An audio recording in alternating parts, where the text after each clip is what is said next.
Hello dear students, welcome to polytechnic Pathshala. हम लोग जो है नेक्स्ट चैप्टर की शुरुआत करने जा रहे हैं। चैप्टर का नाम है आपका फ्लो थ्रू पाइप्स। तो फ्लो थ्रू पाइप्स के अंतर्गत जो है हमारा पहला टॉपिक जो है वो है पाइप। पाइप होता क्या है? जनरली आप लोग सब लोग पाइप अपने घरों में अपने आसपास देखे होंगे। पाइप बेसिकली क्या होता है? किसी भी अनुप्रस्थ काट वाली एक बंद वाहिका होती है। कैसी वाहिका होती है? बंद वाहिका होती है, जिसमें से कोई द्रव अंडर प्रेशर पूरा भरकर बहता है। मतलब पाइप में से कोई द्रव क्या करता है? पूरा भर के। एक तरीके से पाइप का काम क्या होता है? किसी फ्लूइड को एक जगह से दूसरी जगह ट्रांसपोर्ट कराना होता है। जो पाइप का हमारा मेन फंक्शन होता है वो क्या होता है? कोई द्रव हो गया या कोई गैस हो गया, उसको एक स्थान से दूसरे स्थान पर ले जाने के लिए हम लोग किसका यूज करते हैं? पाइप का यूज करते हैं। तो पाइप होता क्या है? पाइप किसी भी अनुप्रस्थ काट वाली एक ऐसी बंद वाहिका होती है जिसमें से कोई द्रव अंडर प्रेशर पूरा भरकर क्या होता है? बहता है। मतलब अंडर प्रेशर मतलब दाब के अधीन पूरा भरकर क्या करता है? फ्लो करता है। पूरा भरकर क्या करता है? फ्लो करता है। अगर आपका पाइप जो है पूरा भरकर न फ्लो करे तो एक तरीके से वो एक नाली की तरह काम करेगा। किसकी तरह काम करेगा? नाली की तरह एक तरीके से वो काम करेगा। क्यों? क्योंकि अगर पूरा भरकर नहीं बहेगा तो वो कैसे अंडर प्रेशर वो नहीं होगा, तो वो वायुमंडलीय दाब के अधीन बहेगा। किस दाब के अधीन बहेगा?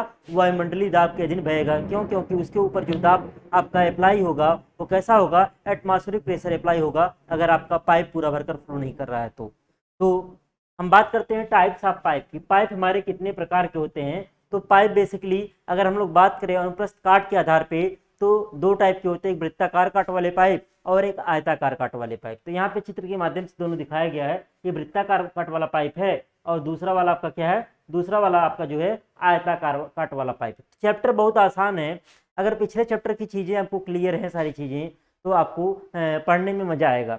हाइड्रोलिक्स सब्जेक्ट जो है समझने वाला पूरा चैप्टर है, पूरा का पूरा साइंस है आपका, रिलेट करता है। जैसे बर्नौली वगैरह आप लोग फिजिक्स में भी पीछे पढ़े हुए हैं सब चीज़ें, तो फिजिक्स से काफ़ी रिलेट करता हुआ है। ये आपका जो पाइप फ्लो थ्रो पाइप चला ये भी काफ़ी इजी है, क्योंकि यहाँ पे आपके सिलेबस में डेरिवेशन वगैरह जो चीज़ें थी वो है नहीं। अब सिलेबस में जो नया सिलेबस आया है डेरिवेशन वगैरह नहीं है, केवल फार्मूले रहेंगे। फार्मूले याद करना रहेगा और न्यूमेरिकल्स वगैरह लगाना रहेगा, तो काफ़ी आसान है हो गया है। अगर हम लोग बात करें अपनी लंबाई के आधार पे, तो लंबाई के आधार पे अगर हम लोग बात करें तो लंबाई के आधार पे बात करें तो दो तरह का होता है, एक छोटा पाइप और एक लंबा पाइप। छोटा पाइप क्या होगा? ऐसा पाइप, इसमें लिख भी सकते हैं लाइन, ऐसा पाइप जिसकी लंबाई उसके व्यास के 500 गुने से कम होती है उसे छोटा पाइप कहते हैं। और ऐसा पाइप जिसकी लंबाई उसके व्यास के 500 गुने से अधिक होती है उसे हम लोग क्या कहते हैं? उसे हम लोग लंबा पाइप कहते हैं। तो ऐसे पाइप जिसकी लंबाई उसके व्यास के 500 गुने से कम होगी उसे हम लोग क्या कहेंगे? उसे हम लोग छोटा पाइप कहेंगे। और जिसकी लंबाई उसके व्यास के 500 गुने से ज़्यादा होगी उसे हम लोग क्या कहेंगे? उसे हम लोग लंबा पाइप कहेंगे। अब आगे अगर हम लोग बात करें, अगला आपका टॉपिक है सम इम्पॉर्टेंट डिफिनीशन। मतलब जो आपका फ्लो थ्रू पाइप्स है इससे संबंधित कुछ टर्मिनोलॉजी है, कुछ डिफिनीशंस है जो आपके आगे यूज होंगे, उसको जानना जरूरी है। पहला क्या है? Wetted perimeter. पहला टॉपिक क्या है? Wetted perimeter. इसको बोलते हैं हिंदी में भीगी परिमाप। हिंदी में क्या बोलते हैं? भीगी परिमाप बोलते हैं। होता क्या है? पाइप या चैनल के अनुप्रस्थ काट की वह लंबाई जो प्रवाहित द्रव के संपर्क में रहती है भीगी परिमाप कहलाता है। इसे कैपिटल पी से दर्शाते हैं। होता क्या है? पाइप या चैनल के अनुप्रस्थ काट की वह लंबाई, मतलब क्रॉस सेक्शनल की लंबाई देखना है। क्रॉस सेक्शनल की जो वह लंबाई जो प्रवाहित द्रव के संपर्क में रहता है उसे हम लोग क्या कहते हैं? भीगी परिमाप कहते हैं। जैसे ये मान लीजिए अगर ये कोई वृत्ताकार पाइप है और पूरा भरकर बह रहा है तो इसके लिए भीगी परिमाप जो होगा वो क्या होगा? इसकी परिधि के बराबर होगा, पाई इंटू डी होगा। अब मान लीजिए कोई ऐसे है आधा भरकर ही बह रहा है, आधा भरकर ही बह रहा है, तो इसके लिए भीगी परिमाप क्या होगा? पाई डी बटे 2 हो जाएगा। क्या हो जाएगा? पाई डी बटे 2 हो जाएगा। मतलब जितना जितना अनुप्रस्थ काट की वह लंबाई, अनुप्रस्थ काट की जो लंबाई ये द्रव के संपर्क में रहेगी वही आपका क्या होगा? भीगी परिमाप होगा। तो परिभाषा क्या होगी? पाइप या चैनल के अनुप्रस्थ काट की वह लंबाई जो प्रवाहित द्रव के संपर्क में रहती है क्या कहलाता है? भीगी परिमाप कहलाता है। इसे हम लोग किससे दर्शाते हैं? इसे हम लोग कैपिटल पी से दर्शाते हैं। इस फिगर के लिए भीगी परिमाप की वैल्यू क्या हो जाएगा? पाई डी। क्या हो जाएगा? पाई डी हो जाएगा। अगला आपका डेफिनेशन है हाइड्रोलिक रेडियस या हाइड्रोलिक मीन डेप्थ। ये क्या होता है? पाइप में बह रहे द्रव के अनुप्रस्थ काट के क्षेत्रफल जो आपका, जैसे कोई बह रहा है इसमें से, तो इसके अनुप्रस्थ काट का क्षेत्रफल क्या हो जाएगा, π/4d² होगा। अगर इसका डायमीटर d है, तो इसके लिए एरिया क्या होगा, π/4d² हो जाएगा। और इसकी भीगी परिमाप p के अनुपात को द्रव्य मध्यमान गहराई कहते हैं। इसे हम लोग स्मॉल m से दर्शाते हैं। और m बराबर क्या होता है, m बराबर होता है a/p। तो अगर इसके लिए आपको m निकालना हो तो क्या हो जाएगा, π/4d² और बटे क्या हो जाएगा, πd। तो यहाँ से d से एक d कटेगा, पाई से पाई कटेगा, तो इसके लिए m का मान आ जाएगा d/4। यानी कि इस वाले फिगर के लिए m बराबर क्या आ गया, d/4। ये कई बार एसएससी जेई में आया हुआ है,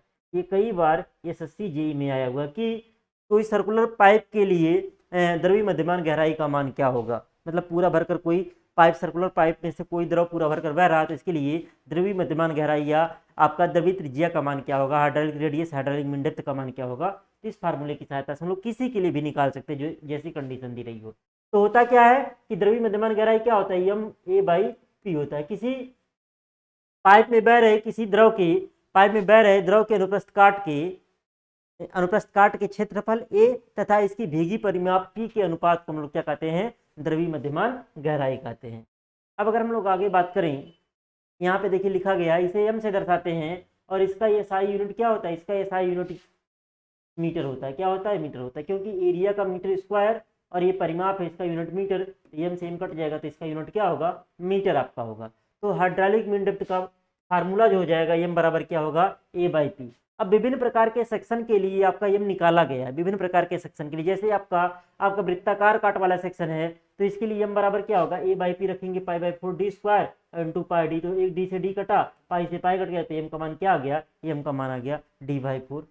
अगर कोई अंशतः भरकर बह रहा है, यहाँ पे कोई जो है इस प्रकार से बहकर, आधा भी नहीं है, आधे से ज़्यादा है कुछ, और जो ये है इसके सेंटर पे जो है ये कोण जो बना रहा है वो थीटा बना रहा है।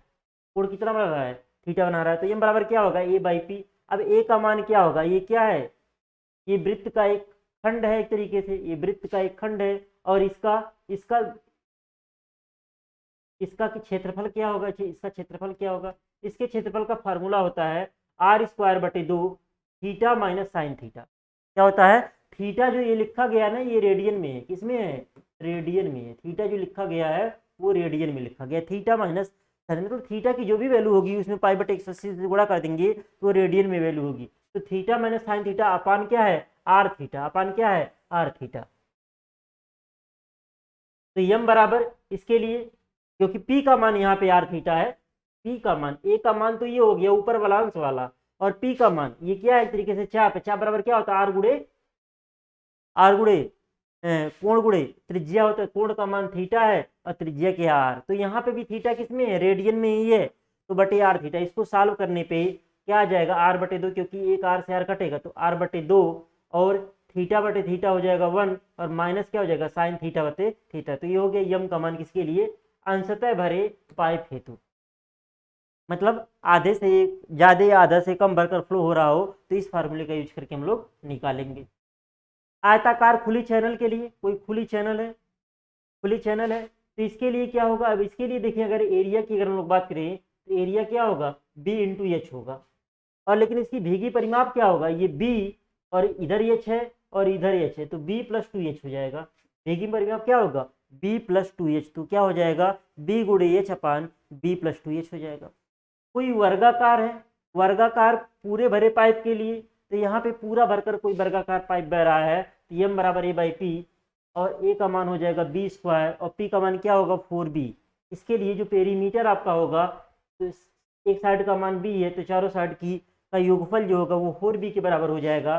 तो p का मान 4b, तो यहाँ b से b कट जाएगा तो आ गया b/4। तो कोई भी क्रॉस सेक्शन दिया रहेगा तो अगर आपको फार्मूला पता है m बराबर a/p होता है, a क्या होता है, मतलब जो आपका द्रव बह रहा है उसके अनुप्रस्थ काट का क्षेत्रफल है, और p क्या है, भीगी परिमाप आपका है, p क्या है, भीगी परिमाप है। तो इन्हीं दोनों का रेशियो क्या कहलाएगा, हाइड्रोलिक मीन डेप्थ कहलाएगा। तो इस फार्मूले की सहायता से आप लोग किसी के प्रकार के लिए, वो सर्किल वाला आपका कई बार एसएससी जेईई में पूछा गया, जैसे इसका डायमीटर d हो तो इसके लिए m की वैल्यू क्या होती है, d/4 होती है। ये एसएससी जेईई में कई बार या विभिन्न प्रकार के जे एग्जाम में बहुत बार आपका सीधे डायरेक्ट एज ए फार्मूला पूछा गया है।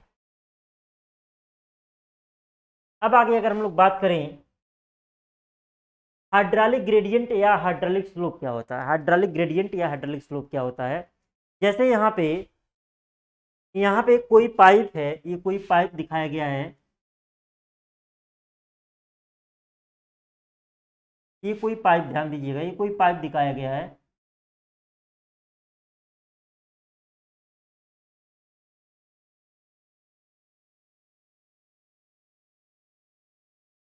अब यहाँ पे जो है, यहाँ पे क्या लगा है, पीजोमीटर लगा है, और यहाँ पे सेंटर से अगर देखें, सेंटर से ये दूरी जो है P1/ρg है। क्या है?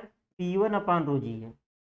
और यहाँ पे दूसरे वाले पीजोमीटर की अगर हम लोग बात करें, तो यहाँ पे ये जो लिक्विड ऊपर चढ़ रहा है, ये सेंटर से इसकी दूरी जो है वो P2/ρg है। क्या है? P2/ρg है। ये जो हमारा नीचे डेटम लाइन है, नीचे कौन सी लाइन है? डेटम लाइन है। डेटम लाइन से ये जो इसका ये वाली दूरी है, ये Z1 है, और ये वाली दूरी जो दिखाया गया है, ये मान लीजिए Z2 है। मान नहीं रहे कि ये आपका क्षैतिज ये है, पाइप हम मान ले रहे तिरछा एक तरीके से। तो यहाँ पे 0.1 लिखा गया है और यहाँ पे 0.2 है।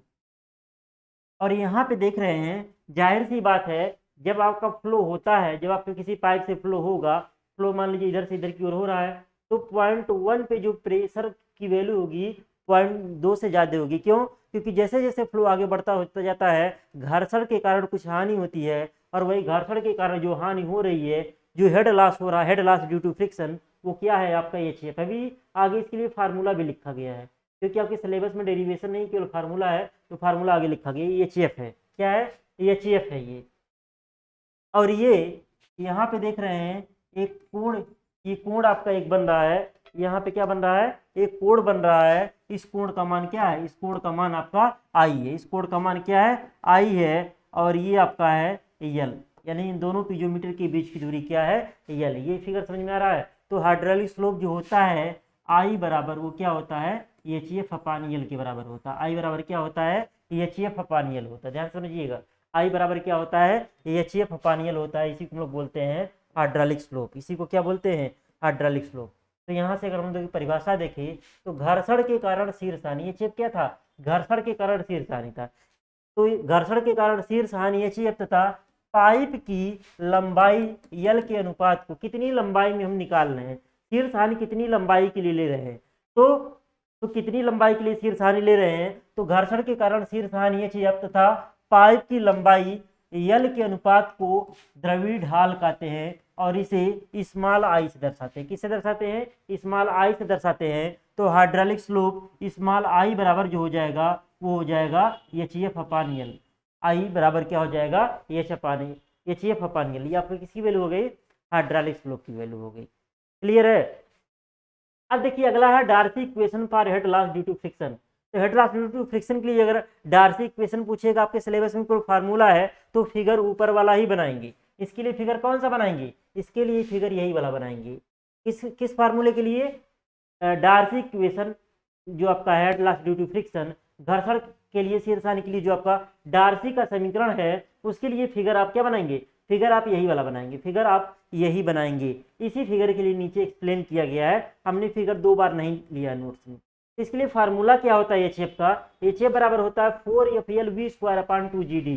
क्या होता है? HF बराबर होता है Darcy equation for head loss due to friction, यानी कि घर्षण के कारण शीर्ष हानि के लिए डार्सी का समीकरण का फार्मूला क्या होता है? HF बराबर 4FLV²/2GD। और जहां पे HF क्या है? घर्षण के कारण शीर्ष हानि है, यानी head loss due to friction है। F क्या है? घर्षण गुणांक है। L क्या है? पाइप की लंबाई है। V क्या है? द्रव का औसत वेग है। G क्या है? गुरुत्वीय त्वरण है। और D क्या है? पाइप का व्यास है। अब अगर हम लोग यहाँ पे बात करें, जो हमारा V है, अगर इसको Q के फॉर्म में कन्वर्ट करें, तो Q बराबर होता है A × V, तो V बराबर Q/A। तो यहाँ से Q बराबर Q बटे हो जाएगा π/4d²। तो अगर इस समीकरण में V की जगह पे Q/π/4d² अगर रखा जाए, तो इसी का एक रूप और मिलेगा। किसके फॉर्म में? डिस्चार्ज के फॉर्म में। HF बराबर 4FLQ²/3d⁵ तो ये दोनों फार्मूले SSC JEE में कई बार पूछे गए, मतलब SSC JEE के पॉइंट ऑफ व्यू से ये दोनों फार्मूले बहुत इंपॉर्टेंट है। डार्सी इक्वेशन के लिए head loss due to friction का फार्मूला सीधे कॉम्पिटिटिव एग्जाम में आपका पूछा जाता है। तो 2 टर्म में पूछा जाता है। एक आपका पूछा जाता है घर्षण गुणांक के टर्म में, और एक होता है कभी कभी फार्मूला लिखा होता है 4FLV²/2GD, कभी कभी ऐसे दिया रहता है तो यहाँ पे जो एफ होगा तो इसको बोलते हैं फ्लूइड घर्षण गुणांक। इसको क्या बोलते हैं? फ्लूइड घर्षण गुणांक बोलेंगे। जब जब एच एफ की वैल्यू ये लिखा रहेगा, ये इस फॉर्म में भी फार्मूला लिखा होता है। किस फॉर्म में? एच एफ बराबर F L we square upon 2 GD, इस फॉर्म में भी कभी कभी फार्मूला लिखा होता है। तो यहाँ पे जो एफ होगा वो फ्लूइड घर्षण गुणांक होता है।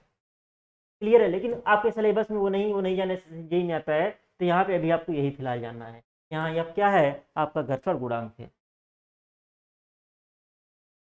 तो ये किसके टर्म में आ गया? ये आपका आ गया डिस्चार्ज के टर्म में आ गया एच एफ का फार्मूला। एच एफ का फार्मूला आ गया आपका डिस्चार्ज के टर्म में क्या होता है। क्लियर?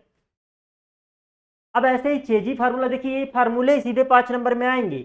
फार्मूला सीधे 5 नंबर में पूछा जाएगा तो आपको फिगर बनाना है, फार्मूला लिख देना है, और फार्मूले में कौन से टर्म का नाम क्या है वो टर्म का नाम आपको लिख देना रहेगा। अगला आपका चेजी फार्मूला, चेजी सूत्र है। इसके लिए अगर हम लोग बात करें एच एफ बराबर 4 F L we square upon 2 GD से, तो यहाँ पे क्या हो जाएगा? वी स्क्वायर अगर हम लोग लिखें तो क्या हो जाएगा? H F upon L into D by 4 into 2G/F। इस टर्म में हम इसको क्या कर सकते हैं? तोड़ सकते हैं। और एच एफ अपान एल हम पढ़ चुके हैं क्या होता है? आई होता है।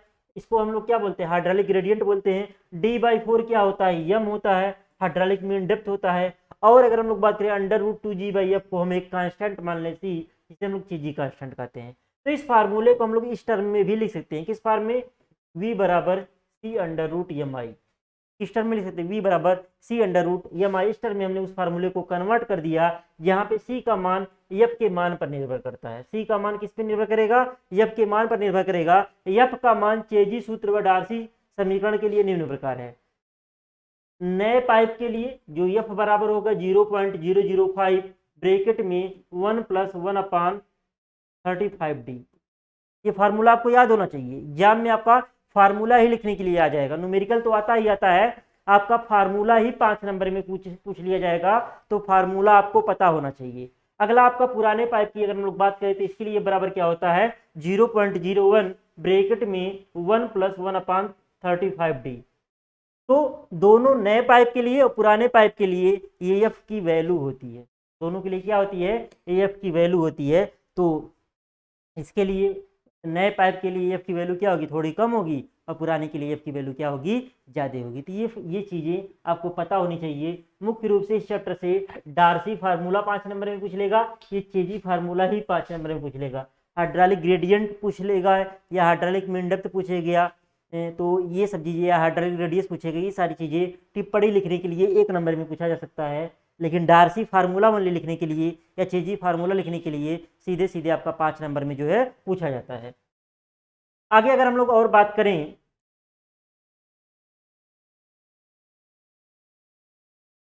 अगला है रेनॉल्ड संख्या। रेनॉल्ड संख्या हम लोग पीछे पढ़ चुके थे, लेकिन डिफिनीशन हम लोग नहीं पढ़े थे।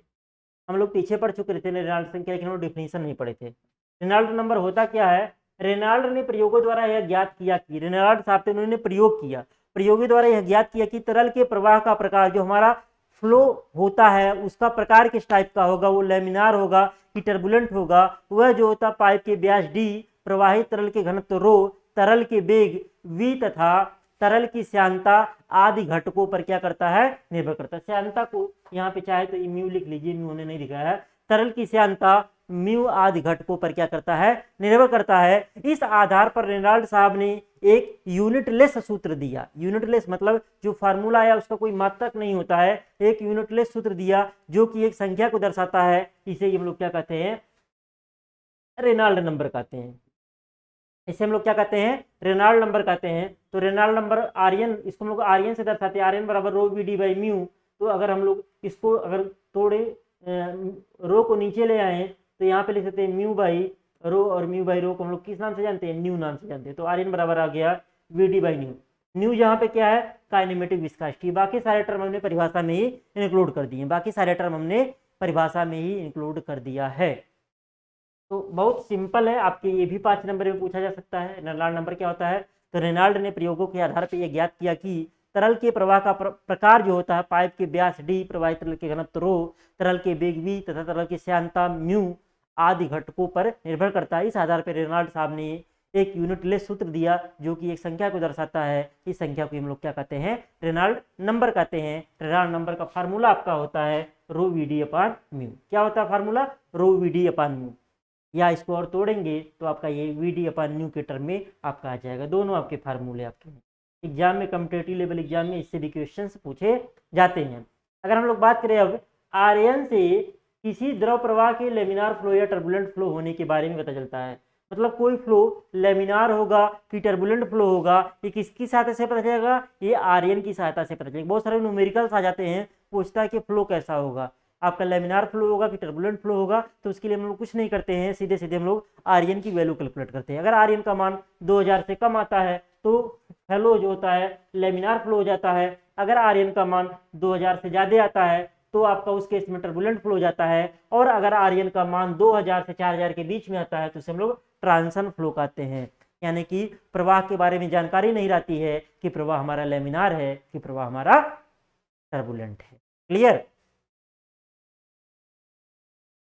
आगे बात करें आर्यन का, ये भी फार्मूला कॉम्पिटिटिव लेवल एग्जाम में आता है। आर्यन जो होता है inertia force upon viscous force के बराबर होता है। तो ये भी कई सारे नंबर आपके पूछे जाते हैं, Reynold number, Weber number, viscous number, मतलब ऐसे ऐसे बहुत सारे नंबर से संबंधित क्वेश्चन आपके जो है SSC JEE वगैरह में पूछे जाते हैं। तो यहाँ पे रेनॉल्ड नंबर से भी क्वेश्चन पूछा जाता है फोर्स के टर्म में, तो होता है रेनॉल्ड नंबर का formula inertia force upon viscous force. ये भी ध्यान रखिएगा, ये भी SSC JEE में, आपके सिलेबस में नहीं है, SSC JEE में पूछा गया तो हमने यहाँ पे इंक्लूड कर दिया है, तो हमने यहाँ पे इंक्लूड कर दिया है।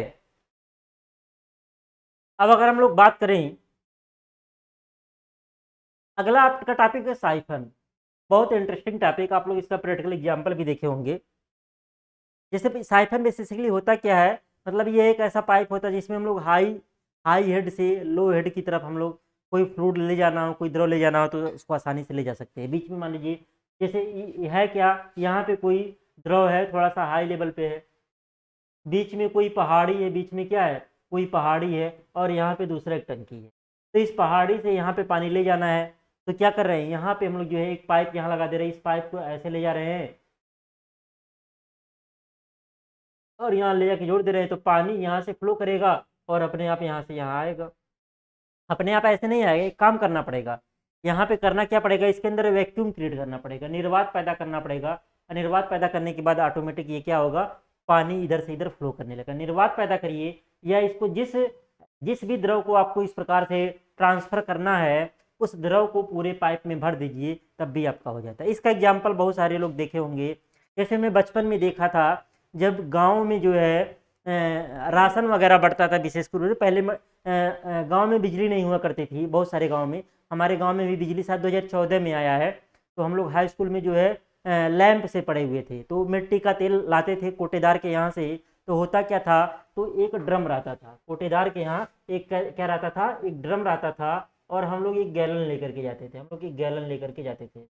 अब करता था, इसमें क्या होता था, इसमें पूरा भरा रहता था, अब इसमें वो एक पाइप लगाता था, इसमें एक पाइप लगाता था और पाइप को इस गैलन में ले आता था, ऐसे फूंक मारता था। कैसे, यहाँ पे कुप्पी लगी होती थी, एक कुप्पी लगा देता था इसमें गैलन में, ऐसे क्या करता था, पाइप में फूंक मार देता था। इसमें फूंक मारने से क्या होता था, वैक्यूम क्रिएट हो जाता था, और वैक्यूम क्रिएट होने के बाद ये मिट्टी का तेल इधर चढ़ता था और गैलन में आ जाता था। तो हमने बचपन में इसका मतलब नहीं समझ में आता था, लेकिन गजब का जुगाड़ लगता था कि इस प्रकार से जो है आपका फ्लो होता रहता था, इस प्रकार से आप लोग फ्लो होता रहता था। फिर हम लोग क्या किए, फिर हम लोग इसको देखें, प्रैक्टिकल, बचपन में प्रैक्टिकल करने का शौक रहता था। तो गांव वगैरह में गर्मियों में क्या होता था, गांव में ग्लूकोज वगैरह, बीमार पड़ते हैं लोग, ग्लूकोज चढ़ाने का प्रचलन बहुत ज़्यादा है, कुछ भी दिक्कत होती है ग्लूकोज चढ़ाने लगते हैं लोग। तो ग्लूकोज गांव में मिल जाता है, बच्चे छोटे बच्चों किसी घर में ग्लूकोज, तो ग्लूकोज का बॉटल ऐसे ले लेते थे और उसमें जो है नलकी लगा देते थे, और उसमें नलकी लगा करके ऐसे फूंक मारते थे, तो पानी इसमें चढ़ता था और इधर क्या करता था, गिरता था। तो बहुत मज़ा आता था बचपन में देख करके, मतलब क्या चीज़ें हो रही हैं। अब इसके बाद हम प्रेजेंट टाइम में इसका साइफन का यूज देख रहे हैं। बहुत लोग देखे होंगे, जैसे जो इधर से बिलोंग करते होंगे बलिया वगैरह ज़िले से, तो वहाँ एक पंप कैनाल है, बेलथरा पंप कैनाल बोलते हैं। या एक दोहरी घाट में देखेंगे, दोहरी घाट मऊ जिले में पड़ता है, वहाँ पे एक पंप कैनाल है, दोहरी घाट पंप कैनाल। तो वहाँ पे क्या बना हुआ, जहाँ से पंप कैनाल का काम क्या होता है, नदी से पानी को लिफ्ट करा करके नहर में डालना। अब नहर जो है स्टार्टिंग में क्या होता है, स्लोप देने के लिए जो नहर निकली हुई है वहाँ उसको पिलर पे रख दिए, कुछ हाइट दे दिए नहर को क्या दे दिए, कुछ हाइट दे दिए हैं। तो नहर थोड़ा सा ऊपर, उसको बोलते हैं एक्वाडक्ट बोलते हैं, क्या बोलते हैं, एक्वाडक्ट बोलते हैं। अब देखिए, अब नहर जो है, नहर ऐसे गई हुई है, नहर मान लीजिए नहर ऐसे गई हुई है। अब जो नहर गई हुई है वो काफी हाइट पे है और खेत वगैरह काफी नीचे हैं। तो वहां पे करते क्या है, वहां पे साइफन द्वारा पाइप डाल करके क्या करते हैं किसान जो है, क्योंकि हर जगह जो है नहर से पानी नहीं खुला हो, तो मान लीजिए नहर गई है, उसके सामने खेत है, तो वहां पे वो लोग करते क्या, साइफन लगा करके पानी को क्या करते हैं अपने खेतों में ले करके सिंचाई कर लेते हैं। तो वहां पे भी साइफन का यूज देखे हम लोग। तो जो बच्चे मऊ जिले से बिलोंग करते हैं या गोरखपुर से बिलोंग करते हैं, आप जो है इधर कौड़ी राम हो गया या गोला हो गया, उधर साइड में वहाँ से नज़दीक है द्वारी घाट, या आपका मऊ जिला हो गया, आजमगढ़ हो गया, वहाँ से बच्चे देख सकते हैं। उधर बेलथरा और बलिया में है, वहाँ पे भी मैकेनिकल वालों के लिए काफ़ी जो है अच्छी चीज़ें हैं। पंप वगैरह के बारे में देखने को मिलेगा आपको, मोटर पंप के बारे में देखने को मिलेगा आपको, जो है सर्ज पाइप वगैरह के बारे में देखने को मिलेगा। तो कुछ सीखने को वहाँ पे मिलेगा आपको। तो ये आपका क्या हो गया, साइफन हो गया। आपका क्या हो गया, साइफन हो गया। तो साइफन का काम आपको समझ में आ गया होगा, साइफन का काम क्या है। बेसिकली ये साइफन होता क्या है, ऐसा पाइप जिसकी सहायता से, ऐसा पाइप जिसकी सहायता से वायुमंडलीय दाब का ही उपयोग करके, ऐसा पाइप जिसकी सहायता से एटमॉस्फेरिक प्रेशर यानी कि वायुमंडलीय दाब का ही उपयोग करके किसी द्रव को कुछ ऊंचाई तक चढ़ाकर फिर निचले तल पर प्रवाहित कर सकते हैं। मतलब इसके द्वारा हम लोग क्या करते हैं, वायुमंडलीय दाब का ही प्रयोग करके, मतलब किसी द्रव को कुछ ऊंचाई तक हमने चढ़ा दिया और फिर क्या करिए, फिर निचले तल पर प्रवाहित कर सकते हैं। क्या कर सकते, कहलाता है साइफन कहलाता है। तो साइफन का काम आपको समझ में आया। जैसे यहाँ पे कोई द्रव था, बीच में क्या आ गई, पहाड़ी आ गई, और यहाँ पे हमको द्रव ले आना है, यहाँ पे हमको द्रव ले आना है, इस टंकी में ले आना है। तो हमने एक साइफन, एक पाइप ले लिया, पाइप को एबीसी नाम से हमने दिखाया है। एबीसी पाइप की सहायता से हमने क्या कर लिया, पानी को जो है इस वाले टैंक से इस वाले टैंक में जो है लेते हैं। इसमें पहाड़ी में कोई छेद वगैरह नहीं करना पड़ा। लेकिन ये कितनी ऊंचाई तक हो जाएगा, ये कितनी ऊंचाई तक बी पॉइंट होगा, इसकी भी एक लिमिट होगी। ये बी पॉइंट कितनी ऊंचाई तक होगा, इसकी भी एक लिमिट होगी। इसकी भी क्या होगी, एक लिमिट होगी। अब देखिए वो लिमिट क्या होगी, चित्र में पाइप एबीसी एक साइफन है, द्रव्य ढाल रेखा से ऊपर साइफन के भाग में, द्रव्य ढाल रेखा क्या होता है, जेड प्लस पी अपान रो जी से जो लाइन पास करती है उसी को बोलते हैं द्रव्य ढाल रेखा। आगे पढ़ेंगे। चित्र में पाइप एबीसी एक साइफन है और द्रव्य ढाल रेखा से ऊपर के साइफन के भाग में दाब वायुमंडलीय दाब से कम होगा और बिंदु बी पर न्यूनतम होगा। कहने का मतलब कि जो ये हमारा साइफन है, साइफन एबीसी है, यहाँ पे जो साइफन एबीसी दिखाया गया है, ये साइफन एबीसी जो दिखाया गया, यहाँ पे पॉइंट हमने लिया है, ये बी लिया है, ये सी लिया। तो ए से जैसे ही हम लोग ऊपर जाएंगे, ए से ऊपर जाएंगे तो प्रेशर क्या होगा, वायुमंडलीय दाब से कम होगा, यानी कि बी और बी बिंदु पर प्रेशर क्या होगा, मिनिमम होगा। जो ये टॉप पे, बी बिंदु क्या टॉप पे है, और यहाँ पे प्रेशर आपका क्या होगा, मिनिमम होगा। इस फिगर में, इसी फिगर के माध्यम से समझाया गया है। बिंदु बी पर दाब क्या होगा, न्यूनतम होगा, और पानी का पृथक्कीकरण सेपरेशन न होने पाए, इसके लिए यह आवश्यक है कि बिंदु बी पर दाब 2.4 मीटर वाटर कॉलम की दाब से कम नहीं होना चाहिए। मतलब जो पानी का, जो पानी का जो प्रेशर है, जो पानी का जो वहां पे दो बी पॉइंट पे जो प्रेशर है, उस प्रेशर का मान जो है 2.4 मीटर वाटर कॉलम से कम नहीं होना चाहिए। जैसे पी का जो मान होता है, वायुमंडलीय का दाब का जो मान होता है वो 10 मीटर वाटर कॉलम के बराबर होता है, 10 मीटर वाटर कॉलम के बराबर होता है। तो ए पॉइंट पे दाब इतना रहता, लेकिन जैसे जैसे ऊपर की तरफ बढ़ते जाएंगे बी पॉइंट तक, ये प्रेशर का मान इससे कम नहीं होना चाहिए। क्यों, क्योंकि इससे कम अगर प्रेशर का मान हो जाएगा तो आपका पानी क्या हो जाएगा, पानी वेपराइज होने लगेगा। अब पानी जब वेपराइज होने लगेगा तो वहां पे क्या हो जाएगा, वहां पे जो पाइप था जब बीच में वेपर आ जाएगा, एक तरीके से हवा आ गई, जब हवा आ गई जो पानी आपका कंटिन्यूस बह रहा था वो क्या हो जाएगा, बहना बंद कर देगा। वो बहना क्या हो जाएगा, उसकी कंटिन्यूटी क्या हो जाएगी, खत्म हो जाएगी। वही कह रहा है कि पानी का पृथक्करण न होने पाए, इसके लिए यह आवश्यक है कि बिंदु बी पर दाब 2.4 मीटर वाटर कॉलम की दाब से कम नहीं होना चाहिए, नहीं तो पानी का प्रवाह रुक जाएगा और साइफन पानी में प्रवेश द्वार से साइफन के शिखर की अधिकतम ऊंचाई, और कह रहा है और क्या चीज है, और कह रहा है कि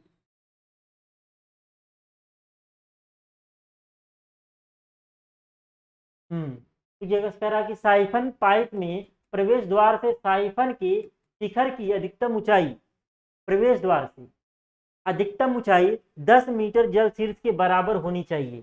थियोरेटिकली 10 मीटर शीर्ष के बराबर होनी चाहिए, जबकि पाइप समान व्यास का हो। व्यवहारिक रूप में यह ऊंचाई 7.5 मीटर तक ही लेते हैं। मैक्सिमम ए और बी के बीच की जो दूरी आपकी है वो मैक्सिमम 7.5 मीटर से ज़्यादा नहीं हो व्यवहारिक रूप से। थियोरेटिकली तो 10 मीटर हो सकता है, लेकिन व्यवहारिक रूप से जो है 7.5 मीटर से ज़्यादा नहीं होना चाहिए। और साइफन चालू करने की, नहीं तो आपका 10 मीटर से ज़्यादा हो जाएगा तो प्रेशर क्या हो जाएगा, माइनस में जाने लगेगा। साइफन चालू करने के लिए साइफन में से वायु को निकालकर उसमें निर्वात पैदा करते हैं। वही जो हम लोग फूंक मार करके खींचते हैं। हमने बताया कोटेदार के यहाँ जो मिट्टी का तेल वाला एग्जाम्पल बताया कि क्या करते थे, पाइप को खींचते थे, पाइप को क्या करते थे, खींचते थे, तो क्या होता था, उसके अंदर की हवा बाहर निकल जाती थी तो फ्लो होने लगता था। तो दो तरीका है करने का, मतलब साइफन में से वायु को निकालकर उसमें निर्वात पैदा कर, या उसी द्रव से पूरे साइफन को पूर्ण रूप से भरकर प्रारंभ किया जा सकता है। तो साइफन को चालू करने के दो तरीके हैं, या तो उसमें निर्वात पैदा कर लीजिए, या तो जिस द्रव को फ्लो कराना है उसी द्रव को पूरे साइफन के अंदर भर लीजिए, तो आपका क्या हो जाएगा, साइफन एक तरीके से चालू हो जाएगा। अब साइफन का प्रयोग निम्न स्थितियों में किया जाता है। कौन कौन सी वो स्थितियां हैं? पहली स्थिति है किसी पहाड़ी द्वारा अलग किए गए विभिन्न ऊंचाइयों पर स्थित दो जलाशयों को जोड़ने के लिए। कोई बीच में पहाड़ी आ जा रही है, जैसे जलाशय, एक जलाशय ऊपर था एक जलाशय नीचे था, हमने जो है साइफन द्वारा क्या कर लिया, दोनों को जोड़ लिया। मतलब जो ऊंचे वाला जलाशय था उससे पानी जो है नीचे वाले जलाशय में अपने आप आने लगा। दूसरा, जल के ऐसे टैंक या झील को खाली करने में जिसमें कोई निकास द्वार न हो। ऐसे झील को खाली करना जिसमें कोई निकास द्वार नहीं लगा हुआ है, तो उसमें हम लोग जो साइफन का यूज करके उसको खाली कर सकते हैं। अगला, किसी घाटी द्वारा अलग किए गए दो जलाशयों को जोड़ने में, मतलब ये किसी घाटी द्वारा अलग किए गए दो जलाशयों को अगर आपस में जोड़ना है, तो वहां पे भी हम लोग जो है साइफन का यूज करके उसको क्या कर सकते हैं, जोड़ सकते हैं। ये क्या हो गए, कुछ साइफन के उपयोग हो गए कि साइफन का उपयोग हम लोग कहाँ पे करते हैं। और अगला लिख सकते हैं कि नहरों से, जो कुछ ऊंचाई पर नहरें होती है वहां से खेतों की सिंचाई करने के लिए पाइप लगा करके हम लोग भी क्या करते हैं, खेतों की सिंचाई कर लेते हैं, वो भी साइफन का यूज हो गया। मिट्टी का तेल वाला एग्जाम्पल बताया, वो भी क्या है, एक उपयोग ही है, साइफन का उपयोग करते हैं। ये तो बड़े लेवल पे उपयोग हो गया, वो सब क्या होंगे, छोटे लेवल पे उपयोग हो जाएंगे, जो डेली लाइफ में आपके यूज होते हैं एक तरीके से। अगला है, और एक जुगाड़ देखे हैं। मान लीजिए कोई दो दोस्त जा रहे हो बाइक से दो दोस्त जा रहे हो, और एक दोस्त के बाइक का तेल खत्म हो जाए, एक दोस्त के बाइक का तेल खत्म हो जाए, तो तेल क्या करेगा, दूसरे वाले दोस्त से लेगा। तो अगर उसके पास कोई नलकी है और कोई ऐसा जुगाड़ है जिसमें तेल इकट्ठा कर लें, तो नलकी डालें, फूंक मारें, खींचे एयर को, तेल क्या होगा, टंकी में से कोई जो बर्तन होगा उसमें गिरने लगेगा, फिर उस बर्तन से जो है दूसरे वाले गाड़ी के टंकी में डाल सकते हैं। तो ऐसा भी जुगाड़ देखने को मिलता है। वो भी जो यूज करते हैं पाइप लगा करके तेल को निकालते हैं, वो भी क्या है, वो भी आपका साइफन ही कहलाता है, वो भी आपका साइफन ही कहलाता है। बहुत लोग हो सकता है यूज भी किए हों। अगला आपका टॉपिक है transmission of hydraulic power through pipe, यानी कि पाइप द्वारा द्रवीय शक्ति संचरण। पाइप द्वारा जो शक्ति ट्रांसफर हो रहा है उसकी परिभाषा वगैरह क्या है। यदि पाइप के प्रवेश पर कुल शीर्ष एच हो, पाइप के जो प्रवेश, जहाँ पे पाइप के प्रवेश पर अगर कुल शीर्ष, जो भी द्रव आपका प्रवेश कर रहा है, कुल शीर्ष अगर एच है, और पाइप में घर्षण शीर्षान एच एफ है, और प्रवाह वेग v है, व्यास आपका पाइप का डी है, और पाइप की लंबाई एल है, तो पाइप का घर्षण गुणांक एफ हो। तो फार्मूला होता है प्राप्त अश्व शक्ति एचपी। इसमें है, एचपी में है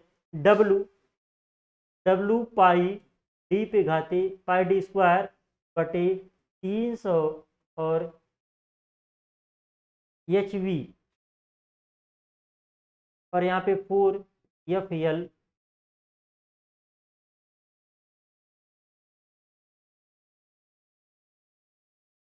फार्मूला क्या है, W pi D square upon 300 H V, H आपका क्या कुल शीर्ष है, वी क्या आपकी प्रवाह वेग है, H V minus F L 4 F L V cube upon 2 G D, upon क्या है 2 जी डी। और यहाँ पे अगर हम लोग बात करें,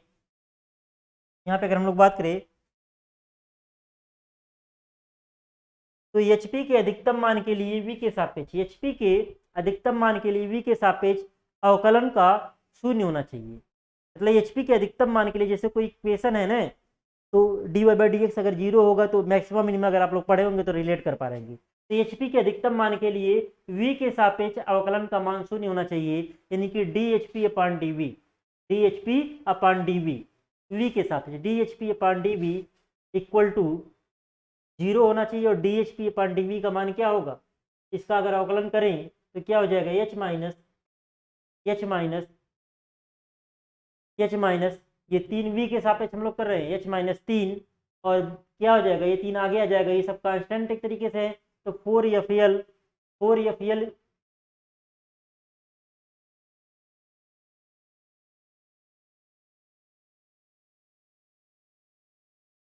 किया गया 4fl स्क्वायर अपॉन 2gd बराबर 0। और 4fl स्क्वायर अपॉन 2gd जो होता है hf के बराबर होता है, तो h माइनस 3hf बराबर 0, तो hf बराबर आपका आ गया h/3।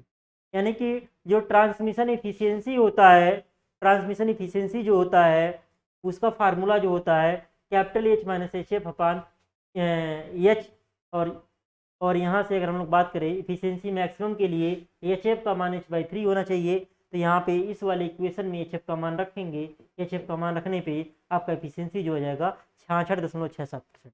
यानी कि जो आपको मैक्सिमम एफिशिएंसी की वैल्यू होती है 66.67% होती है, कॉम्पिटिटिव लेवल एग्जाम में आपका पूछा जाता है। तो आपका ये फार्मूला आ गया, ये आपका क्या हो गया, फार्मूला आ गया। यहाँ पे छूट गया है 3FLV स्क्वायर होगा, क्या होगा, 3FLV स्क्वायर होगा, ये छूट गया है। जब हम लोग इसका v के सापेक्ष अवकलन करेंगे तो यहाँ पे क्या हो जाएगा, यहाँ पे हो जाएगा h माइनस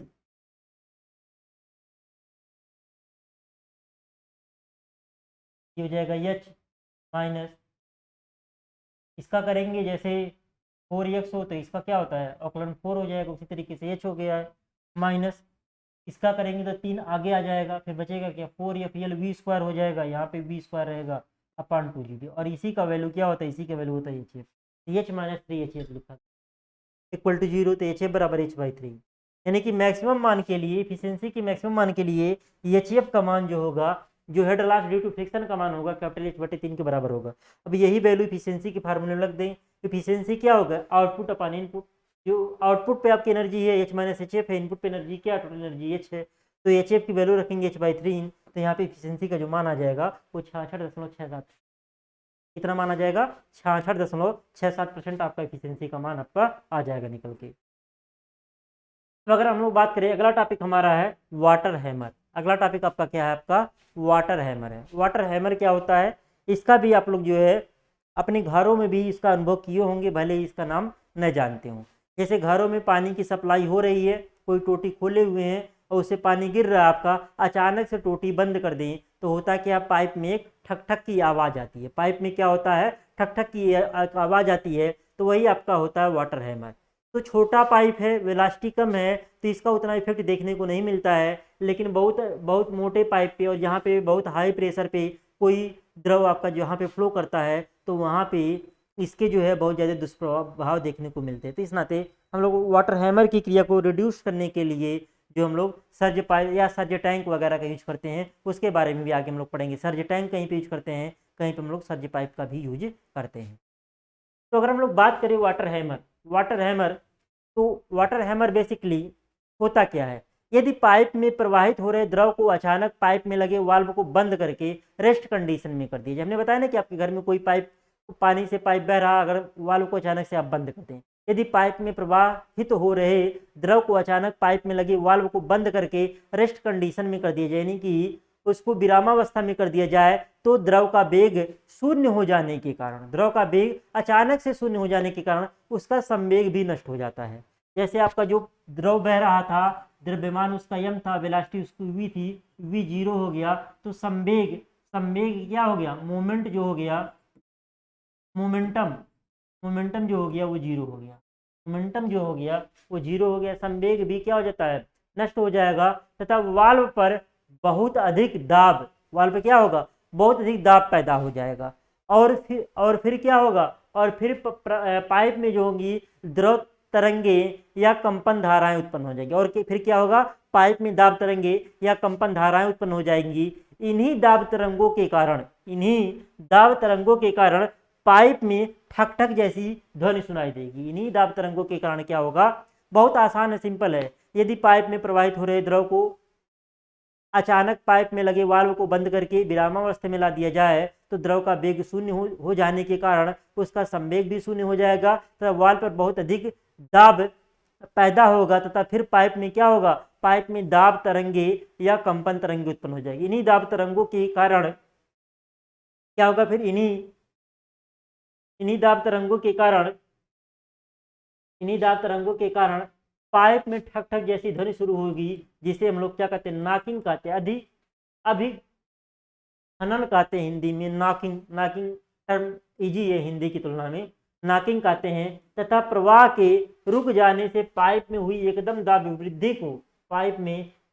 वृद्धि को वाटर हैमर कहते हैं। मतलब जो आवाज आ रही है, जो ठक ठक की आवाज आ रही है, उसको हम लोग नॉकिंग बोलेंगे। और जो हमारी अचानक से दाब वृद्धि जो हो गई, अचानक से जो आपका प्रेशर इंक्रीज कर गया, उसे हम लोग क्या बोलेंगे, वाटर हैमर या जलाघात कहते हैं, या हैमर ब्लो भी कहते हैं। इसी को लोग घन प्रघात या हैमर ब्लो भी हम लोग कहते हैं। अब आगे बात करें, कभी कभी इस जलाघात का मान इतना बढ़ जाता है, कभी कभी इस वाटर हैमर का मान इतना बढ़ जाता है कि पाइप फट जाता है। कि क्या होता है, आपका पाइप फट जाता है। अतः पाइप वाल्व धीरे धीरे बंद करना चाहिए। तब पाइप में लगा वाल्व होता है, उसे धीरे धीरे बंद करना चाहिए। इसका अनुभव कभी कभी हम घर के नलों में करते हैं। घर के नलों मतलब घर के पाइप में करते हैं। मैंने बता दिया कि नल को हम लोग पाइप कहते हैं सिंपली। जब एकदम वाल्व बंद करने से नल में ध्वनि उत्पन्न होती है, अचानक से बंद कर दे नल में ध्वनि उत्पन्न होती है। और पाइप में वाटर हैमर की दाब तीव्रता निम्न बातों पर निर्भर करती है। जो हमारा पाइप में वाटर हैमर की क्रिया होती है, इसकी दाब तीव्रता जो होती है निम्न बातों पर निर्भर करती है। पहला क्या है, वाल्व को बंद करने की गति, कितनी तेजी से आप वाल्व को बंद कर रहे हैं। पाइप लाइन की लंबाई पर निर्भर करेगा और द्रव तथा पाइप के पदार्थ के प्रत्यास्थ गुण पर निर्भर करेगा। अगर हम लोग बात करें वाटर हैमर के कारण पाइप में जो दाब बढ़ोतरी होती है, उसका फार्मूला P बराबर जो होता है WLV/GT। यहाँ पे W क्या है, स्पेसिफिक वेट ऑफ लिक्विड यानी द्रव का अपेक्षिक भार है। L क्या है, पाइप की लंबाई हो गई। V क्या हो गया, पाइप में द्रव का वेग हो गया। एग्जाम में फार्मूला वगैरह नहीं लिखेंगे, परिभाषा लिख करके निकल जाएंगे आप, कोई दिक्कत नहीं। G क्या होगा, गुरुत्वीय त्वरण हो गया। और T क्या हो गया, वाल्व को पूर्णतया बंद करने में लगा समय या द्रव का वेग शून्य करने में लगा समय। यानी कि द्रव का वेग कितने समय में शून्य होगा, वो समय आपका क्या है, वो समय आपका T है। अब अगर हम लोग बात करिए, हमारा हो गया वाटर हैमर। अगला टॉपिक आपका सर्ज टैंक है। अगला टॉपिक क्या आपका, सर्ज टैंक है। सर्ज टैंक की अगर हम लोग बात करें तो वाटर हैमर की क्रिया को कम करने के लिए हम लोग सर्ज टैंक का यूज करते हैं। तो होता क्या है सर्ज टैंक, यह पाइप लाइन में प्रवाह में तेजी से होने वाले परिवर्तनों के कारण, यह पाइपलाइन के प्रवाह में तेजी से होने वाले परिवर्तनों के कारण होने वाले दाब परिवर्तनों को नियंत्रित करता है। यह सिंपली कह सकते हैं, यह वाटर हैमर की क्रिया को क्या करता है, कंट्रोल करता है या दाब परिवर्तनों को नियंत्रित करता है, जिससे वाटर हैमर की समस्याओं को समाप्त किया जा सकता है। मतलब इसकी सहायता से हम लोग क्या कर सकते हैं, वाटर हैमर की क्रिया को समाप्त कर सकते हैं या कम कर सकते हैं। जैसे यहाँ पे मान लीजिए कोई हाइड्रो पावर प्लांट है। हाइड्रो पावर प्लांट में क्या होता है, वाटर रिजर्वायर की सहायता से ये आपका होता है पेन स्टॉक। क्या होता है, पेन स्टॉक की सहायता से आपका पानी आता है टरबाइन में। तो टरबाइन में जब पानी आता है तो टरबाइन के पास में ही इसी पाइपलाइन से जोड़ करके एक टंकी हमने बना दिया है। क्या बना दिया है, टंकी बना दिया है। यही आपका हो गया सर्ज टैंक। अब इसमें क्या होगा, जब हाई प्रेशर पे जब अचानक से हम लोग बंद करेंगे, मान लीजिए हमने हाइड्रोलिक टरबाइन को अचानक से बंद कर दिया, जब बंद कर देंगे तो अचानक से क्या होगा, अचानक से जो इसमें से पानी आ रहा तो उसकी वेलोसिटी क्या हो जाएगी, जीरो हो जाएगी। जब उसकी वेलोसिटी जीरो हो जाएगी, उसका संवेग क्या होगा, नष्ट हो जाएगा। तो ये क्या करेगा, इसमें पाइप में बहुत ज्यादा प्रेशर उत्पन्न करेगा। लेकिन उस प्रेशर को रिड्यूस करने के लिए इसमें से क्या होगा, इसमें से जो पानी होगा, इस पाइप से पानी जो होगा इस टंकी में एकत्रित हो जाएगा। तो धीरे धीरे जो वो अचानक से जीरो हो रहा था, वो क्रिया क्या होगी, धीरे धीरे आपकी एक तरीके से जीरो होगी। और वो जो आपका कंपन वगैरह हो रहा था, उत्पन्न हो रहा था, उसकी वैल्यू क्या हो जाएगी, बहुत कम हो जाएगी। मतलब इतना कम हो जाएगा कि हमारे पाइप को में कोई नुकसान पैदा नहीं कर पाएगा, यानी कि पाइप आपका फटने नहीं पाएगा। तो ये सर्ज टैंक जो होता है टरबाइन के पास लगाते हैं। देखिए जो बड़े बड़े पंप कैनाल हैं, जो अभी मैंने एग्जांपल लिया था ना, जैसे दोहरी घाट पंप कैनाल हो गया, बेलथरा पंप कैनाल हो गया, तो बड़े बड़े पंप कैनाल होते हैं। वहाँ पे भी जो आपका मोटर लगा होता है ना, मोटर लगा होता है, ये आपका मोटर है और यहाँ पे लगा होगा पंप, मोटर और पंप लगा होगा। ये मान लीजिए मोटर है, मोटर से चला रहा है कौन, मोटर से चल रहा होगा एक पंप। ये क्या कर रहा होगा, ये जो है पंप जो है नदी में से पानी को क्या कर रहा होगा, लिफ्ट कर रहा होगा। मतलब इस नदी में से पानी को क्या कर रहा होगा, ये यहाँ पे रिवर होगा, यहाँ पे क्या होगा, रिवर होगा, रिवर होगा। रिवर में से क्या कर रहा है, पानी को क्या कर रहा है, खींच रहा है। इस पानी को अब खींच करके, अब इसी सिधाई पे नहीं होगा, पंप जो है काफी नीचे रहता है, ग्राउंड लेवल से नीचे जनरली पंप रहता है। अब इस पंप को कहाँ ले जाएगा, लिफ्ट करेगा, लिफ्ट करेगा ऊपर, कहाँ करेगा लिफ्ट, ऊपर करेगा। ऊपर कर करके यहाँ टैंक बना रहेगा, यहाँ पे टैंक बना रहेगा ऐसे, यहाँ पे बहुत सारे पंप ऐसे लगे रहेंगे, इसमें पानी छोड़ेगा। तो ये जो है ग्राउंड से 15-16 मीटर, मान लीजिए 10 मीटर ऊपर रहेगा, 10 मीटर जनरली ऊपर रहेगा, जिससे आगे जो नहर गई है उसको एक स्लोप मिल जाए पानी को डिस्चार्ज कराने के लिए। पानी बहाने का जो रीजन होता है, स्लोप के कारण ही कोई पानी जो होता है फ्लो होता है, या कोई भी लिक्विड जो होता है फ्लो होता है। तो यहाँ पे जो है ये जो पंप से जो डिस्चार्ज हो रहा है ना, तो यहीं पे यहाँ पे क्या लगा देते हैं, यहीं पे लगा देते हैं क्या,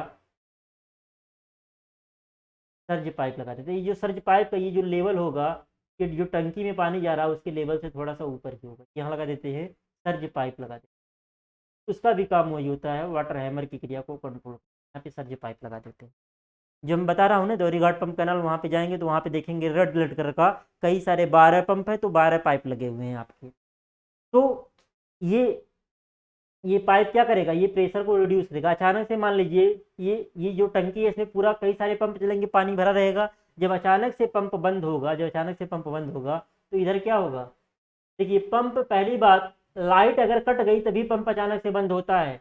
लाइट अगर कट गई तभी अचानक से पंप बंद होता है। नहीं तो अगर पंप मैनुअली अगर बंद करना होता है तो करते क्या है, पहले यहाँ पे डिलीवरी जो पाइपलाइन है ना, वहाँ पे एक वाल्व लगा होता है, वहाँ पे एक लाल वाल्व लगा होता है, जिसे हम लोग कहते हैं बटरफ्लाई वाल्व। उस बटरफ्लाई वाल्व की सहायता से हम लोग करते क्या है, इस डिलीवरी वाल्व को पहले बंद कर लेते हैं, उसके बाद यहाँ पे हम लोग मोटर को बंद करते हैं। मोटर बंद हो गया तो पंप भी बंद हो जाएगा। अदरवाइज हम लोग करते क्या है, यहाँ पे अचानक से मान लीजिए लाइट कट गई तो अचानक से बंद हो जाएगा डिलीवरी। ये जो हमारा बटरफ्लाई वाल्व था, इसको जो डिलीवरी, यहाँ पे एक वाल्व लगा होता है बंद करने के लिए, यहीं पे वाल्व लगा रहेगा, इसको बंद करने का मौका नहीं मिल पाएगा। और क्या हो जाएगी, लाइट कट गई तो होगा क्या, पानी का बैक फ्लो होगा, और बैक फ्लो होगा तो आएगा कहाँ पे, यहाँ पे प्रेशर डालेगा, अचानक उसकी वेलोसिटी 0 होगी। तो अचानक से इतनी तेजी से आएगा कि यहाँ पे तोड़ फोड़ कर सकता है, इस डिलीवरी पाइप को तोड़ सकता है, या पंप में आकर के नुकसान कर सकता है। तो इसी समस्या को समाधान के लिए यहाँ पे लगा देते हैं क्या, यहाँ पे लगा देते हैं एक सर्ज पाइप। जितने पंप उतने सर्ज पाइप, जितने डिलीवरी पाइप उतने सर्ज पाइप। तो ये भी क्या करता है, ये भी जो है वाटर हैमर की क्रिया को कम करता है, ये भी वाटर हैमर की क्रिया को क्या करता है, कम करता है।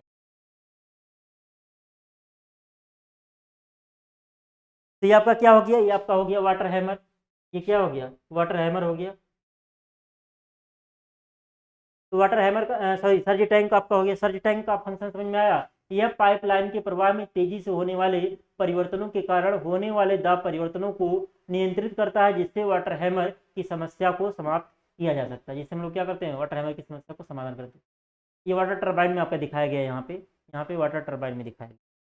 चित्र में पाइपलाइन की संपूर्ण लंबाई में टरबाइन के पास एक सर्ज टैंक दिखाया गया है। जब वाल्व को बंद किया जाता है तो यह अपने अंदर जल का संग्रह कर लेता है, और जब अधिक जल प्रवाह की आवश्यकता होती है तो विसर्जित कर देता है। सर्ज टैंक को टरबाइन के यथासंभव नजदीक रखा जाता है। सर्ज टैंक की ऊंचाई सामान्यतः सप्लाई रिजर्वायर में अधिकतम जल स्तर से अधिक रखी जाती है। मतलब सर्ज टैंक का जो हाइट रखा होगा, जो आपकी रिजर्वायर की हाइट होगी, उससे थोड़ा सा ऊपर रखेंगे हम लोग सर्ज टैंक,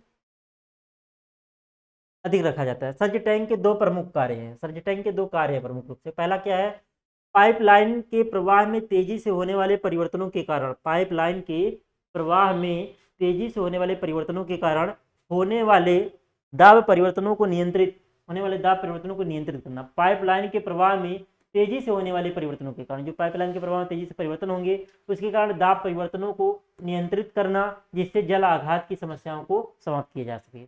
अगला है आवश्यक जल शीर्ष उपलब्ध कराकर टरबाइन को भेजे जाने वाले जल की मात्रा को नियंत्रित करना। ये क्या हो गए, ये आपके सर्ज टैंक के एक तरीके से कार्य हो गए।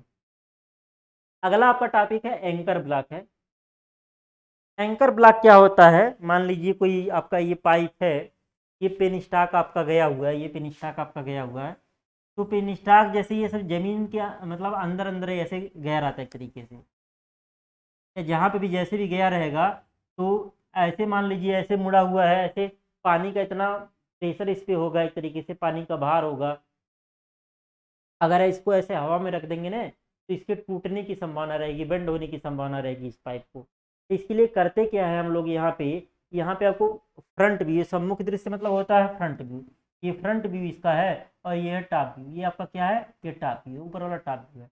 तो टॉप से देखेंगे तो ये पाइप आपको सीधी नजर आएगी, टॉप से देखेंगे ये तिरछापन नहीं दिखेगा, फ्रंट में ये तिरछापन दिख रहा है। तो यहाँ पे क्या लगाया गया, यहाँ पे एक तरीके से यहाँ पे इसको फिक्स किया गया, यहाँ पे एक तरीके से इसको पाइप को क्या किया गया है, बांधा गया है। तो एंकर ब्लॉक होता क्या है, विशेषकली जमीन के ऊपर बिछाई जाने वाली पाइपलाइनों के लिए एंकर ब्लॉक एक प्रमुख अवयव है। जो जमीन के ऊपर पाइप बिछाई जाती है उसके लिए एंकर ब्लॉक जो होता है एक प्रमुख अवयव है। एंकर ब्लॉक जल आपूर्ति से संबंधित अनुप्रयोगों में जहां तक पाइपलाइन का जल थ्रस्ट रेजिस्टेंट होना वांछित हो, जटिलता से प्रयोग किया जाता है। एंकर ब्लॉक का प्रमुख कार्य पेन स्टॉक पाइप को बद्ध करना तथा पाइप को किसी भी दिशा में गति करने की अनुमति देना है। एक तरीके से जो हमारा पेन स्टॉक का पाइप है उसको एक जगह फिक्स करने के लिए, एक जगह से एक तरीके से बांधा गया है, पेन स्टॉक की सहायता से उसको बांध दिया गया है, जिससे अपनी पोजीशन से हिले डुले मत। उसका काम क्या है, एंकर ब्लॉक का प्रमुख कार्य क्या है, पेन स्टॉक को फिक्स कर देना तथा पाइप को किसी भी दिशा में गति करने की अनुमति नहीं देना, यानी कि पाइप आपका जहां है वहीं पे फिक्स रूप से पड़ा रहे, यही मुख्य रूप से एंकर ब्लॉक का फंक्शन है। एंकर ब्लॉक को प्रायः अग्रताल कुंड, फोरवे पुल तथा प्रेशर पाइप की संधि कनेक्शन, दाब पाइप तथा पावर हाउस के बीच संधि, जहां पर दाब पाइप अपनी दिशा बदलता है, जैसा कि चित्र में, जैसे यहाँ पे दाब पाइप जो है अपनी दिशा क्या कर रहा है, बदल रहा है, तो यहाँ पे हम लोग किसका यूज किए, जहाँ पे ज्वाइंट वगैरह होगा वहीं पे हम लोग इसका यूज करेंगे, इसका एंकर ब्लॉक का। जैसे यहाँ पे अपना डायरेक्शन चेंज कर रहा है, तो यहाँ पे हम लोग एंकर ब्लॉक द्वारा क्या किया गया है, इसको बांधा गया है, पर इंस्टॉल किया जाता है। जहाँ पे दिशा वगैरह बदलेगा, ज्वाइंट रहेगा, वहीं पे हम लोग क्या करेंगे, वहीं पे एंकर ब्लॉक को इंस्टॉल करेंगे। दिशा में परिवर्तन क्षैतिज तथा ऊर्ध्वाधर हो सकता है, जो दिशा में परिवर्तन है वो क्षैतिज हो सकता हो या ऊर्ध्वाधर हो सकता हो, इसलिए प्रत्येक स्थिति में एंकर ब्लॉक लगाया जाना चाहिए। ये पानी के धक्के को सहने के लिए डिजाइन किए जाते हैं। एंकर के बीच में पेनस्टॉक को राकर सपोर्ट पर आधारित किया जाता है, और पेनस्टॉक पाइपों को दाब पाइप भी कहा जाता है, पेनस्टॉक पाइपों को दाब पाइप भी कहा जाता है। ये जलाशयों से पावर हाउस तक पानी को ले जाने के लिए प्रयोग किया जाता है। पेनस्टॉक की सहायता से ही पानी आपका जलाशय से टरबाइन तक जाता है, और पाइपों का डिजाइन जल दाब के वांछित स्तर पर विशेषतः एंकर ब्लॉक पर के लिए किया जाता है। पाइपों को साइट पर फैब्रिकेट तथा वेल्ड किया जाता है। फैब्रिकेट मतलब उसको एक तरीके से वेल्डिंग करना, रिवेटिंग करके उसको बांधना एक तरीके से पाइप को। और पावर हाउस के समीप पेनस्टॉक के निचले स्तर का डिजाइन जल आघात या वाटर हैमर इफेक्ट पर निर्भर करता है।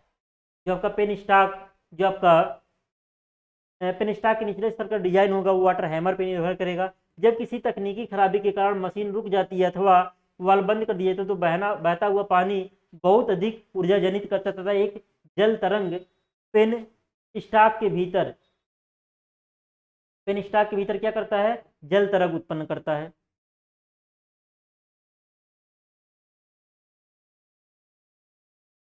इसमें आधा ना थियरी में जो है आधा उसके बारे में लिख दिया, वाटर हैमर के बारे में।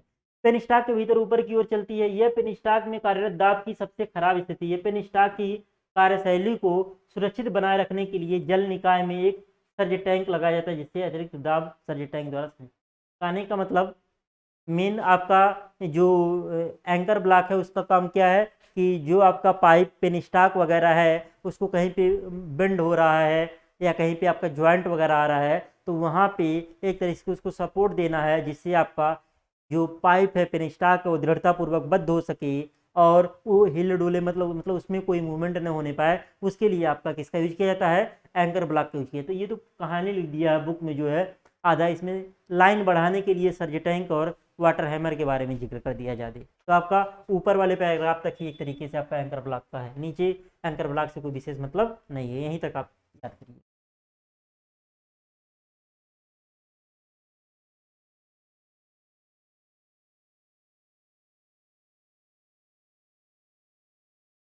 अब बात कर रहे हैं पाइपों से प्रवाह में विभिन्न प्रकार की शीर्षानियां। तो ये जनरली हर साल पूछा जाता है, ये जनरली हर साल आपका सेमेस्टर एग्जाम में पूछा जाता है।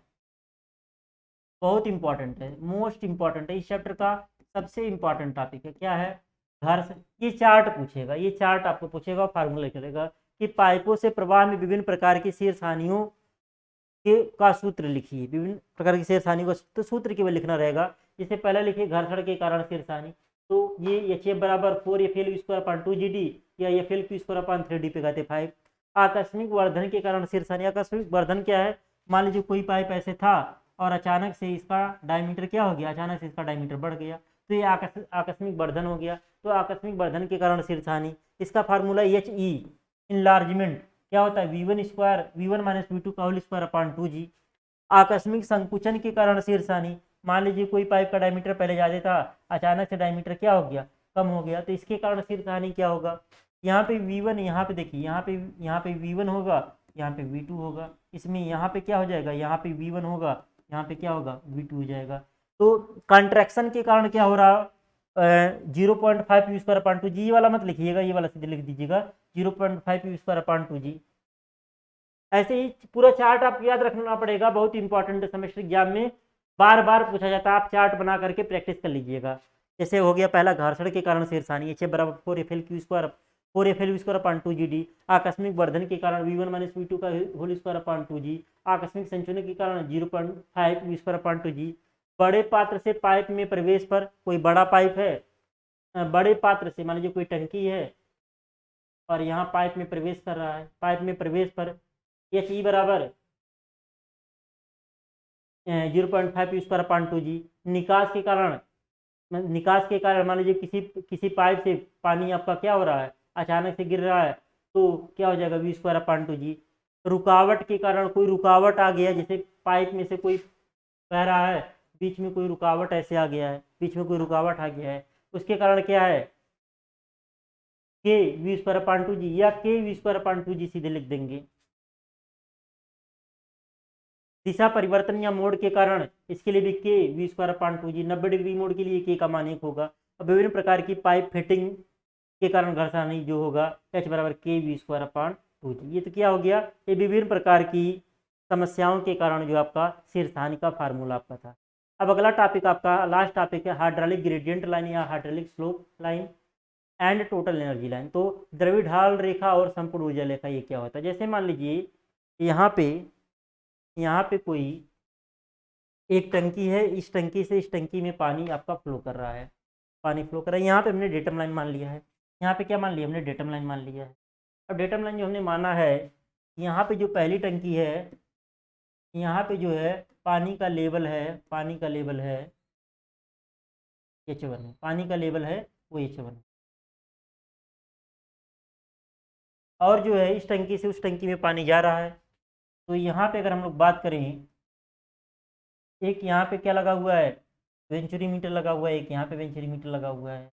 अब यहाँ पे हमने पॉइंट जो है 1 मान लिया है और यहाँ पे पॉइंट हमने मान लिया है 2 मान लिया है। यहाँ पे जो है static head Z1, pressure head P1/ρg और आपका वेलोसिटी हेड V1²/। ऐसे ही यहाँ पे Z2 है, ये P2/ρg है, V2²/2g है। तो यहाँ पे देख रहे हैं, तो ये यहाँ पे अगर हम लोग देखें तो ये आपका Z और प्लस P/ρg से जो लाइन पास कर रही है, जो लाइन Z और P/ρg से पास कर रही है, ये वाली लाइन कहलाती है, ये वाली लाइन कहलाती है। देखिए यहाँ पे लिखा गया है, ये वाली लाइन कहलाती है क्या? Hydraulic gradient line. ये वाली लाइन किससे? जो Z प्लस P/ρg से पास करेगी, इससे जो पास करेगी वो आपका होगा क्या? Hydraulic gradient line. और जो Z प्लस P/ρg और प्लस V²/2g से जो पास करेगी वो आपका होगा टोटल एनर्जी लाइन। वो क्या होगा? टोटल एनर्जी लाइन होगा, क्योंकि वो टोटल हेड से आपका एक तरीके से पास हो रहा है। तो अगर हम लोग परिभाषा अब यहाँ पे बात करें, परिभाषा यहाँ पे बात करें,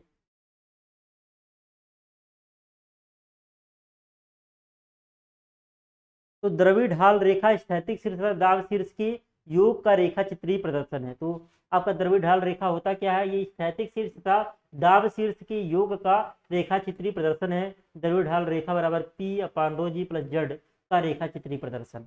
और अगर हम लोग संपूर्ण ऊर्जा रेखा की बात करें तो संपूर्ण ऊर्जा रेखा जो होता है किसी आधार रेखा से किसी पाइप के विभिन्न परिच्छेदों कांटों पर स्थैतिक शीर्ष, दाब शीर्ष तथा वेग शीर्ष के योग का रेखा चित्रीय प्रदर्शन होता है। संपूर्ण ऊर्जा रेखा बराबर क्या हो जाएगा आपका, हो जाएगा P/ρg plus Z plus V²/2g का रेखीय चित्रीय प्रदर्शन। तो इसी के साथ ये आपका जो चैप्टर आपका था फ्लो थ्रू पाइप्स, ये कंप्लीटली आपका थ्योरी वाला टॉपिक कंप्लीट होता है। तो इससे न्यूमेरिकल्स हम लोग नेक्स्ट वीडियो में कर लेंगे, तो एक और वीडियो आएगा तो इससे आपका इस चैप्टर का न्यूमेरिकल सॉल्व हो जाएगा। फिर हम लोग जो है अगले चैप्टर की तरफ मूव ऑन कर जाएंगे। मिलते हैं हम लोग नेक्स्ट वीडियो में, तब तक के लिए जय हिंद दोस्तों।